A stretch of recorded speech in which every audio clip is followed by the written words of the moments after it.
দিনের শুরুতে কি আপনি নিজেকে কথা দেন যে আজ আর ওই কাজটা করবেন না?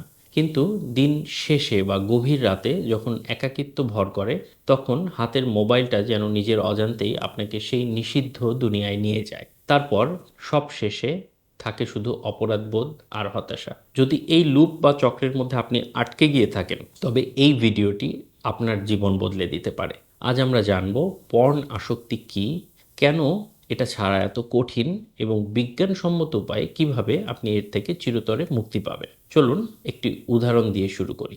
ধরুন, এক্স নামের একটি ছেলে, সে ঠিক করলো আজ রাতে সে প্রজেক্টের কাজটি শেষ করবে। ল্যাপটপ খুললো, কিন্তু হঠাৎ মনে হলো আচ্ছা একটু রিল্যাক্স করে নিই, মাত্র 5 মিনিট দেখব। এই যে 5 মিনিটের মিথ্যা আশ্বাস, এটা কি আপনার পরিচিত মনে হচ্ছে? এক্সের এই 5 মিনিট কখনো কখনো 2 ঘন্টায় পরিণত হয়, এবং সে টেরই পেল না কিভাবে এই 2 ঘন্টা সময় পার হয়ে গেল। ফলে কাজ তো হলোই না, উল্টো তার মস্তিষ্ক আরও ক্লান্ত হয়ে পড়ল। দর্শক, এখানে একটু থামুন, নিজের সাথে মিলিয়ে দেখুন। আপনার কি এমন হয় যে কাজ বা পড়ার টেবিলে বসেও মনোযোগ দিতে পারছেন না, কারণ মাথায় ওই চিন্তাগুলো বারবার ঘুরছে? এটাই হলো আসক্তির প্রথম লক্ষণ। এখন আসুন বুঝি কেন এমন হয়। এর মূল কারণ হলো ডোপামিন। সহজ কথায়, ডোপামিন হলো আমাদের মস্তিষ্কের রিওয়ার্ড সিস্টেম বা পুরস্কার পাওয়ার হরমোন।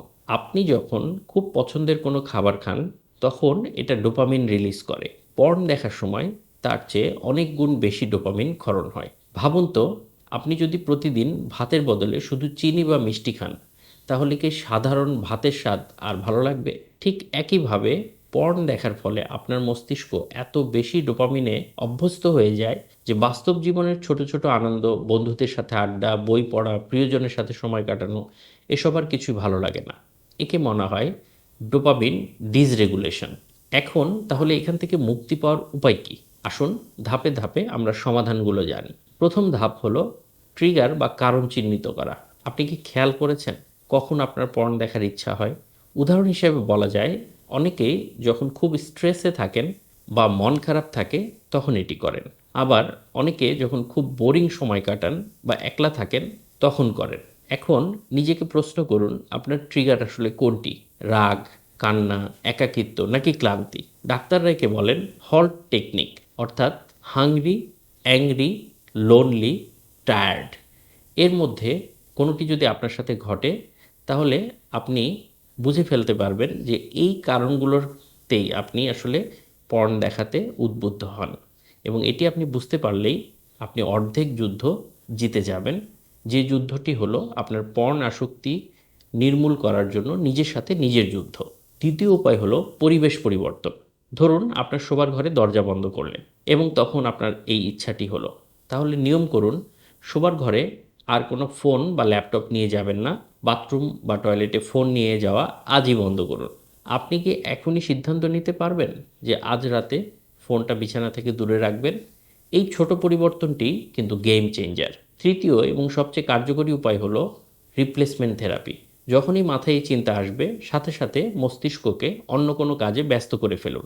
উদাহরণস্বরূপ, ইচ্ছা জাগার সাথে সাথে 10টি বুকডন দিন, অথবা এক গ্লাস ঠান্ডা পানি খেয়ে বাইরে এক চক্কর হেঁটে আসুন।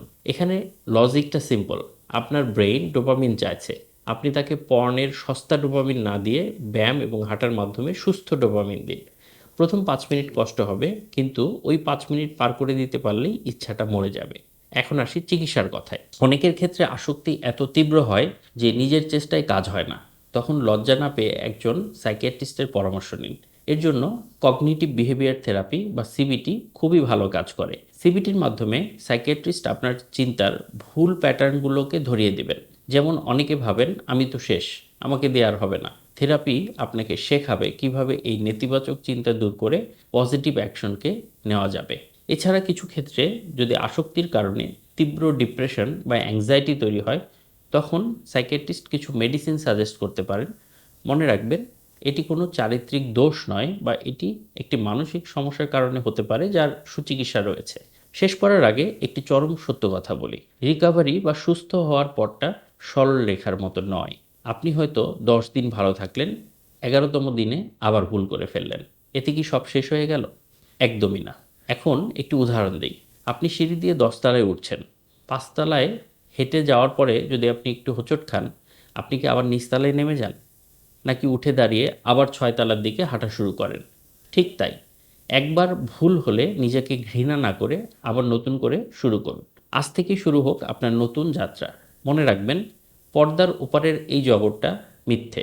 আপনার বাস্তব জীবন এবং স্বপ্নগুলোই সত্যি। নিজেকে সময় দিন, আপনি পারবেন। আপনাদেরকে ধৈর্য ধরে শোনার জন্য অসংখ্য ধন্যবাদ। ভালো থাকবেন, সুস্থ থাকবেন।